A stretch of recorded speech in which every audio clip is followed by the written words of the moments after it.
زمین آسمان کے درمیان کا جو فضا ہے، حضرت جبرائیل علیہ السلام کی جسم سے پورا فضا پور تھے۔ علامہ لاہوری رحمۃ اللہ علیہ لکھتے ہیں کہ رسول مقبول صلی اللہ علیہ وسلم نے جب جبرائیل امین کو دیکھا کہ ان کی ایک پر آسمان کی پلے، دوسری پر زمین کی طرف، ایک پر مشرق دوسرے پر مغرب کی۔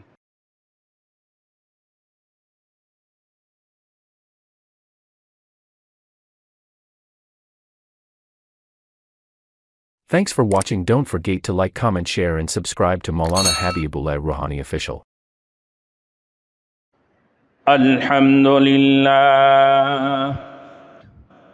الحمدللہ وکفى وسلام على عباده الذين اصطفى اما بعد فاعوذ باللہ من الشیطان الرجیم بسم اللہ الرحمن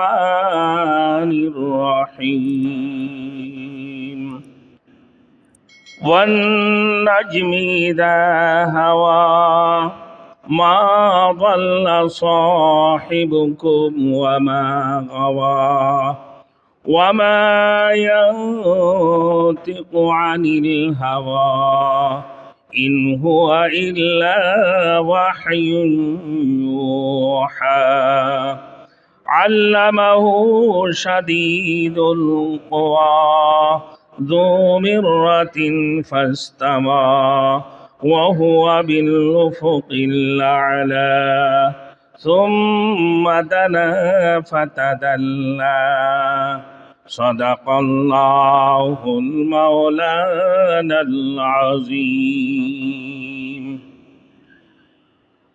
میرے محترم دوست بزرگ،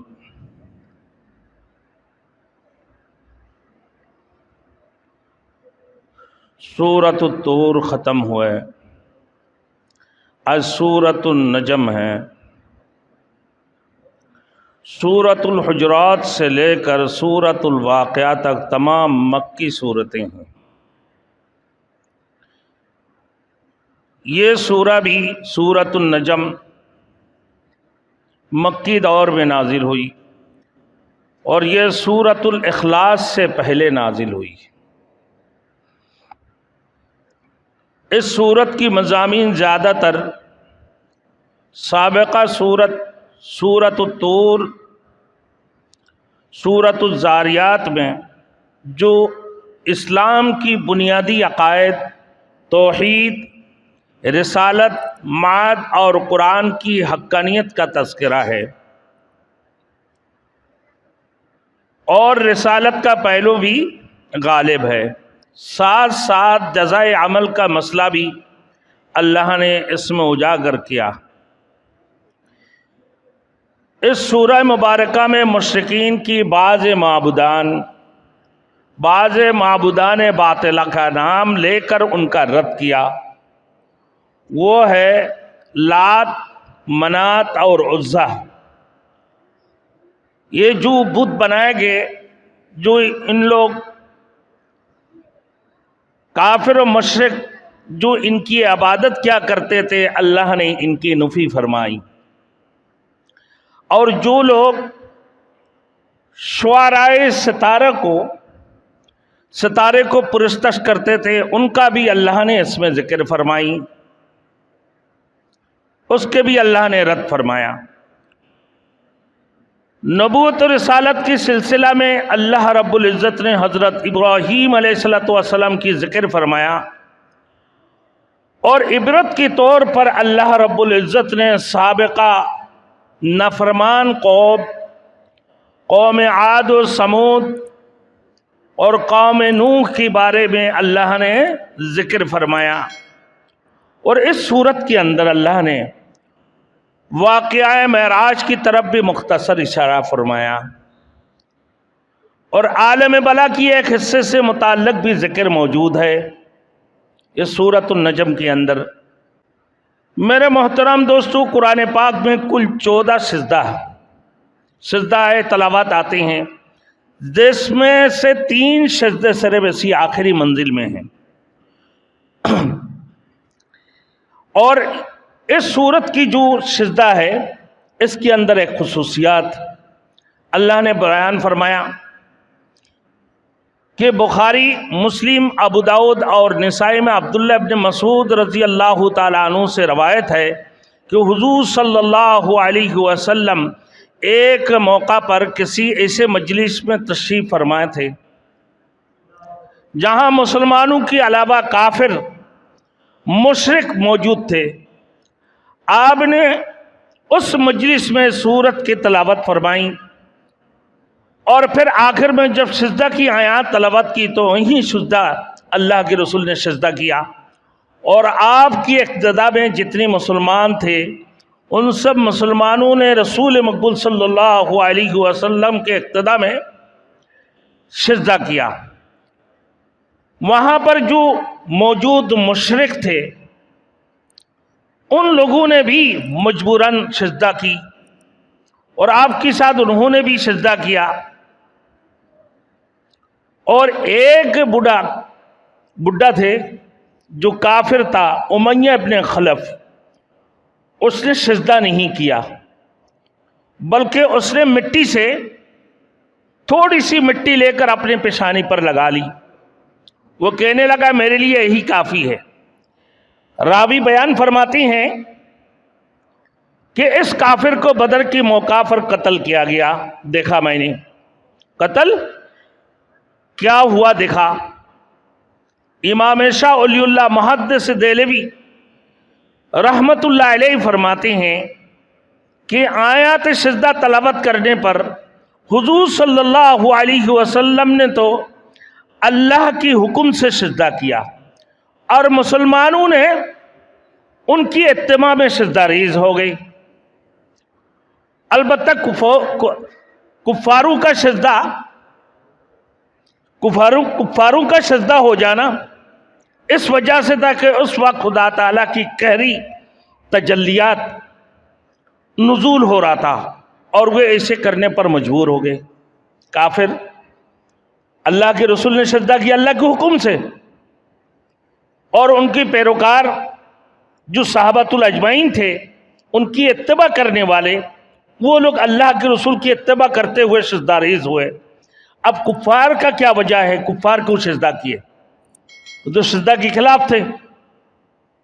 فرمایا کہ اللہ رب العزت کی قہری تجلیات جب نازل ہو رہا تھا تو اسی وجہ سے وہ لوگ بھی سجدہ کرنے پر مجبور ہو گئے، ورنہ وہ تباہ اور برباد ہو جاتا۔ اب ستارہ کی قسم کھا کر اللہ رب العزت نے اس سورت کا ابتدا فرمایا کہ وَالنَّجْمِ إِذَا هَوَىٰ، قسم ہے ستارہ کی جب وہ گر گیا۔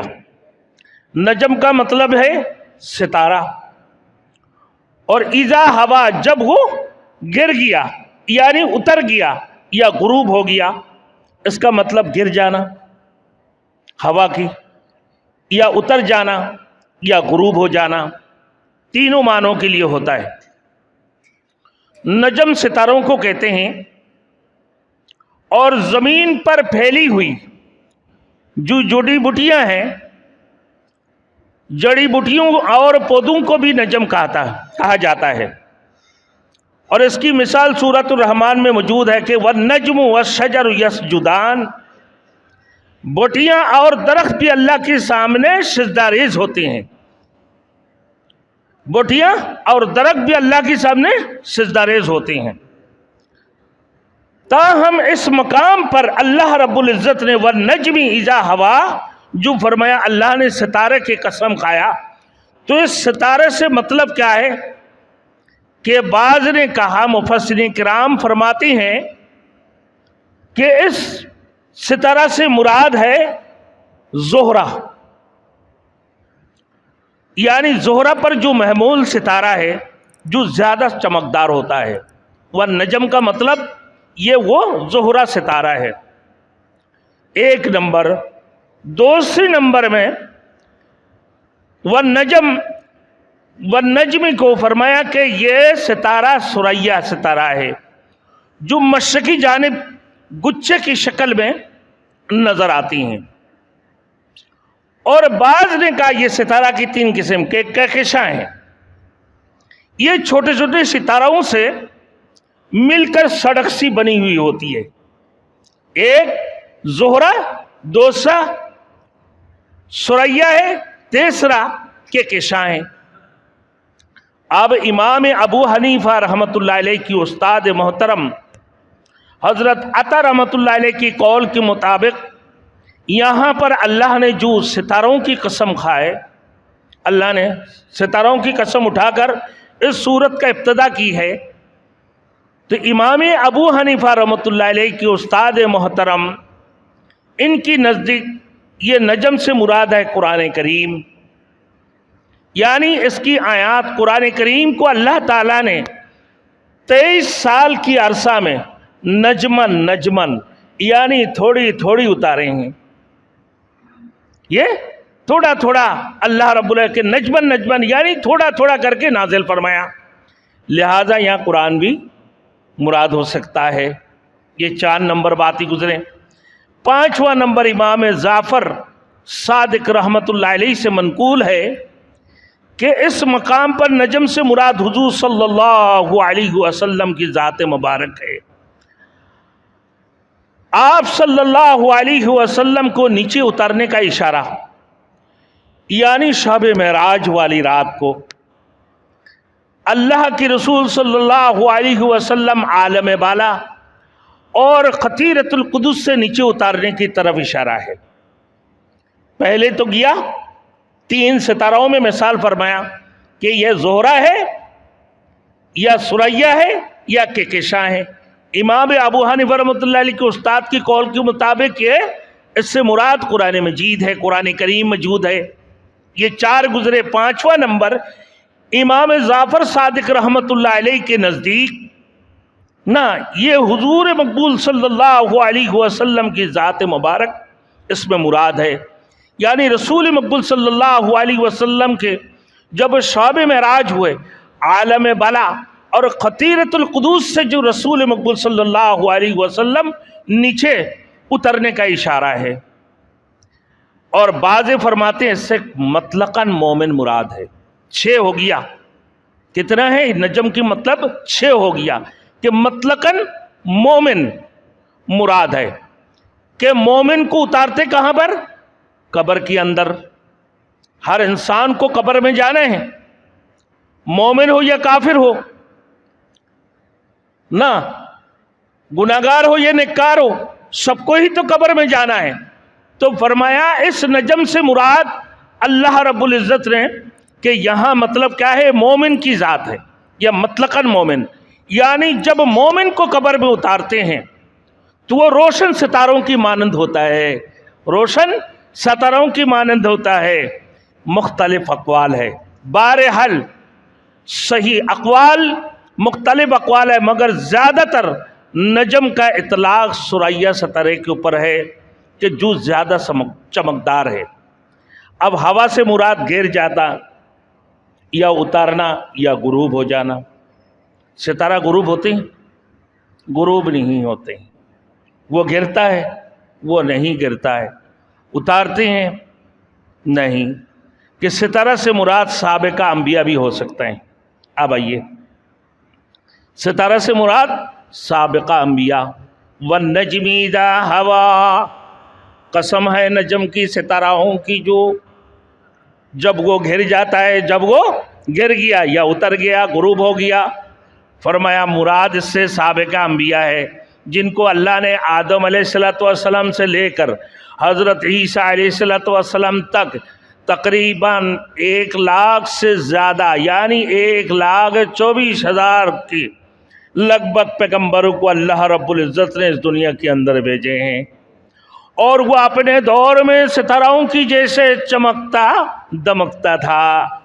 ان کی روشنی، ان کی ہدایت کی روشنی نہ ان کی دور میں وہ ستاروں کی جیسے چمکتا دمکتا تھا۔ میرے دوستوں، اپنے وقت میں یہ روشنی کی ستارہ تھے جن سے لوگ ہدایت بھی پاتے تھے، یہ روشنی کی ستارے تھے، یہ ہدایت پاتے تھے جب وہ اپنا اپنا دور ختم کر کے اس دنیا سے رخصت ہو چکے، اس دنیا سے اور رخصت ہو گئے تو روشنی کی یہ مینار بھی غروب ہو گئے، یہ روشنی کی مینار بھی غروب ہو گئے تو لوگ ان کی تربیت سے بھی محروم ہو گئی۔ اب اس کائنات میں جاری جو نظام شمسی ہے اور آفتاب کی روشنی جب پھیلنے لگتی ہیں تو اس ستارہ کہاں جاتے ہیں؟ غروب ہو جاتی ہیں؟ نہیں، اس ستاروں کی روشنی مان پڑ جاتی ہے آفتاب کی روشنی کی سامنے۔ کیوں کہ آفتاب کی روشنی بہت زیادہ تیز، بہت تیز، اور روشنی کی سامنے یہ نابود ہو جاتی ہے۔ آفتاب کی روشنی بہت تیز ہے، سورج کی روشنی، اس کی سامنے یہ ستاروں کی روشنی مان پڑ جاتی ہے، یعنی نظر نہیں آتے۔ سورج کی روشنی اتنی تیز ہے، اس کی سامنے ستاروں کی روشنی نظر نہیں آتی ہیں۔ اب فرمایا میرے دوستوں، جیسے ہم ستاروں کی ڈوب جانے سے تعبیر کرتے ہیں، اسی طرح جب سلسلہ نبوت کی آخری کڑی کے طور پر حضور خاتم النبیین صلی اللہ علیہ وسلم کا آفتاب نبوت طلوع ہوا۔ آفتاب نبوت حضور خاتم النبیین صلی اللہ علیہ وسلم کے آفتاب نبوت طلوع ہوا تو باقی انبیاء کی سارے روشنیاں مان پڑ گئی اللہ کی رسول کے نبوت کی روشنی کی سامنے، اور ہدایت کا سارے نظام اللہ تعالیٰ نے حضرت محمد مصطفیٰ احمد مصطفیٰ صلی اللہ علیہ وسلم کی نبوت اور رسالت کے ساتھ وابستہ کر دیا۔ اب ہدایت کی تمام سابقہ ذرائع ختم ہو گئے نہ، لہذا اب ایک ہی ذریعہ باقی رہ گیا جس سے قیامت تک کے لوگ ہدایت حاصل کرتے رہیں گے، قیامت تک لوگ ہدایت حاصل کرتے رہیں گے، وہ رسول مقبول صلی اللہ علیہ وسلم ہیں۔ میرے دوستو، سارے انبیاء کرام آدم سے لے کر عیسیٰ علیہ السلام تک سب کی دور ختم اور سب کی ہدایت سے جو ہدایت کی روشنی حاصل کرتے تھے وہ بھی ختم ہو چکے ہیں، ان کی دور ختم ہو گئے ہیں۔ اب آفتاب نبوت حضور خاتم النبیین محمد رسول اللہ صلی اللہ علیہ وسلم کی سامنے، ان کی نور ہدایت کی سامنے تمام تر روشنی کیا ہو گئے؟ مان پڑ گئی، ان کی روشنی ختم ہو گئے ہیں۔ گویا کہ حضور صلی اللہ علیہ وسلم کی ارشاد مبارک ہے کہ دنیا کا ہر شخص، خواہ وہ یہودی ہو، نصرانی ہو یا ماجوسی ہو یا کسی بھی مذہب سے تعلق رکھتا ہو، وہ سن لے کہ حضور خاتم النبیین صلی اللہ علیہ وسلم دنیا میں تشریف لا چکے ہیں اور انہوں نے ہدایت کا پروگرام دنیا کے سامنے پیش کر دیا ہے۔ آپ اس کی باوجود وہ مجھ پر ایمان نہیں لاتا تو ایسا شخص دخل النار، جہنم میں داخل ہوگا۔ تو آپ سن لو، چاہے یہودی ہو، چاہے نصرہ ہو، چاہے ماجوسی ہو، چاہے سورج کی پرستش کرنے والے ہو، چاہے ہندو ہو، چاہے 360 خدوں کی پرستش کرنے والے ہو، آپ سن لو کیا ہے اللہ کے رسول نے فرمایا کہ حضور خاتم النبیین دنیا میں تشریف لا چکے ہیں، نوری ہدایت دنیا میں اللہ نے دنیا میں مبعوث فرما چکے ہیں، لہذا تمہیں تمام تر عقیدے کو، تمام تر پرستش کو چھوڑ کر ایک اللہ وحدہ لا شریک له کی پرستش کرنا شروع کر دو، اللہ کے اوپر اور اس کی رسول کے اوپر ایمان لے کر آؤ۔ اگر تم نے ایمان نہیں لے کر آیا، اللہ کے رسول نے فرمایا دخل النار، تو تم جہنم میں داخل ہو جاؤ گے۔ اب میرے دوستوں، حضور صلی اللہ علیہ وسلم کی صداقت اللہ بیان فرما رہا ہے کہ وَالنَّجْمِ إِذَا هَوَىٰ مَا ضَلَّ صَاحِبُكُمْ وَمَا غَوَىٰ، کہ سورۃ الذاریات، سورۃ الطور میں اللہ نے مختلف چیزوں کی قسم اٹھانے کے بعد وقوع قیامت اور جزائے عمل کی تصدیق فرما دی۔ اب اس صورت کے اندر اللہ رب العزت نے ستارہ کی قسم اٹھا کر حضور صلی اللہ علیہ وسلم کی رسالت کی صداقت کی گواہی پر بیان فرما رہے۔ پہلے سورۃ الزاریات، سورۃ الطور میں اللہ نے مختلف چیزوں کی قسم اٹھایا کہ وقوع قیامت برحق ہے اور جزا اور سزا عمل کی تصدیق اللہ نے فرمایا کہ یہ بھی برحق ہے، قیامت آنے والے ہیں، اس میں کوئی شک نہیں ہے۔ اب میرے دوستوں اس صورت کے اندر اللہ رب العزت نے حضور مقبول صلی اللہ علیہ وسلم کی رسالت کی صداقت کی گواہی بیان فرما رہے۔ جواب قسم ما صاحبکم وما غوا، آپ کا صاحب، آپ کا رفیق، پورے کائنات کی سب یہاں شامل ہے، آپ کی صاحب، آپ کی رفیق، آپ کی ساتھی یعنی حضرت محمد مصطفیٰ صلی اللہ علیہ وسلم ما ضل، نہ بہکے ہوئے ہے نہ بے راہ روی ہے، وہ بہکے ہوئے بھی نہیں ہے اور بے راہ روی بھی نہیں ہے، وہ سیدھے راہ پر ہے، ہدایت پر ہے، سچے دین کو لے کر آئے، سچے دین کو لے کر رہے ہیں اور بہکے ہوئے بھی نہیں ہیں۔ مگر میرے دوستوں مشرکین مکہ، مشرکین قریش رسول مقبول صلی اللہ علیہ وسلم کو کبھی تو کاہن کہتے تھے، نعوذ باللہ، کبھی مجنون اور کبھی شاعر کہتے تھے۔ اللہ رب العزت نے ان سب باتوں کی تردید فرمائی، نہ میرے رسول کاہن پچھلے صورت میں، نہ میرے رسول شاعر، نہ میرے رسول مجنون، وہ اللہ کی ایک سچے نبی ہے اور امی ہے۔ پھر فرمایا میرے دوستوں اب کہ اللہ کے رسول نہ بہکے ہوئے ہیں نہ وہ بے راہ روی ہے۔ ضل کس کو کہتے ہیں میرے دوستوں؟ تو اب فرمایا کہ جس کو ہدایت ملی ہی نہ ہو اس کو کہتے ہیں ضل، یعنی بالکل گمراہ، جو گمراہیت پر ہے، جس کو ہدایت ملی نہ ہو۔ اور غوا کا معنی جس کی سامنے ہدایت واضح ہو چکا ہے لیکن یہ خود اپنے آپ کو غلط راستے پر لے کے چلا گیا ہے، یہ اپنے آپ کو خود غلط راہ پر لے جا رہا ہے میرے دوستوں۔ تو اللہ نے یہودی نصرہ کے متعلق فرمایا کہ ان میں سے بعض تو بہکے ہیں اور بعض صحیح راستہ ان کو میسر نہیں، ان کو صحیح راستہ میسر ہی نہیں ہے، اور بعض مغضوب یعنی یہ صحیح راستہ ان کو مل گیا ہے مگر وہ جان بوجھ کر ٹیڑھا چل رہے ہیں، وہ جان بوجھ کر ٹیڑھا چل رہا ہے۔ کوئی بندہ سو رہا ہو اس کو جگاؤ تو جگ جائیں، اور کوئی بندہ سو ہی نہیں رہے، ڈھیٹ ہو، تو اس کو آپ جگا نہیں سکتے ہو۔ تو اب فرمایا کہ ان کو ہدایت ان کی سامنے واضح ہو چکا ہے کہ رسول مقبول صلی اللہ علیہ وسلم کی مبعوث ہو چکا ہے، خاتم النبیین دنیا کے اندر تشریف لا چکے ہیں، نوری ہدایت دنیا کے اندر تشریف لا چکے ہیں، لہذا تم ان کے اوپر ایمان لے کر آؤ، اور پھر اللہ وحدہ لا شریک لہ کے اوپر ایمان لے کر آؤ۔ لیکن میرے دوستوں ان لوگوں نے اپنا ہی مرضی سے باتیں بنانا شروع کر دیا، کبھی اللہ کے رسول کو کاہن اور کبھی اللہ کے رسول کو مجنون اور کبھی اللہ کے رسول کو شاعر کہنے لگا۔ پھر اللہ نے فرما دی کہ تم بلا وجہ وحی الہی کی انکار کرتے ہو، حقیقت تو یہ ہے وما ينطق عن الہوا، اللہ کے رسول اپنے خواہشات سے کوئی بات نہیں کرتے ہیں۔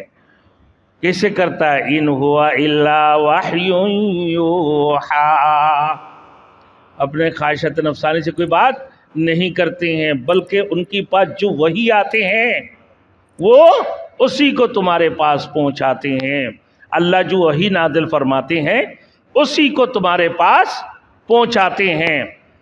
تو پھر اللہ رب العزت نے اللہ کے رسول کو اس دنیا کے اندر جو بھیجے ہیں میرے دوستوں کہ اپنے مرضی سے کوئی بات نہیں کرتے ہیں، نہ اپنے خواہشات سے کوئی بات کرتے ہیں، بلکہ وہ تو جو اللہ وہی بھیجتے ہیں